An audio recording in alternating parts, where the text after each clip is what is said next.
Good morning everyone. তো আজকে video কিন্তু সকাল সকাল শুরু করে দিলাম। আর সকাল সকাল ভিডিওটা শুরু করার একটাই রিজন হচ্ছে আমি এখন থেকে ভাবছি যে ডেইলি হয়তো ব্লগ তোমাদের সঙ্গে শেয়ার করতে পারবো, কিন্তু জানি না কতটুকু পারবো কিনা, কিন্তু আশা রাখছি যে যতটুকু পারিস তোমাদের সঙ্গে শেয়ার অবশ্যই করবো।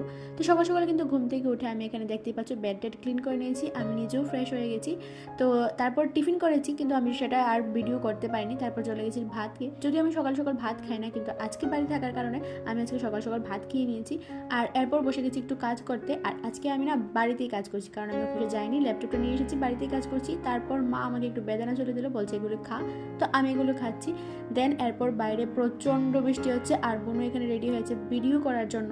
ভাবছি যে ইউটিউবের জন্য কিছু ভিডিও শ্যুট করবে, শর্টস। তো দেখতে পাচ্ছি বাইরে প্রচণ্ড বৃষ্টি পড়ছে, বৃষ্টির কারণে রেডি হয়ে বেচারি ভিডিও বানাতে পারিনি, মনে অনেক কষ্ট ছিল। দেন এরপর আমি স্নান টান করে ফ্রেশ হয়ে খেয়ে নিচ্ছি একটু চাট। তারপর সন্ধ্যাবেলা বোনও বানাচ্ছিল চা আর পকোড়া, যেটা খেতে খুবই টেস্টি হচ্ছে। যারা দেখা হচ্ছে আবার কালকের ভিডিওতে। বাই।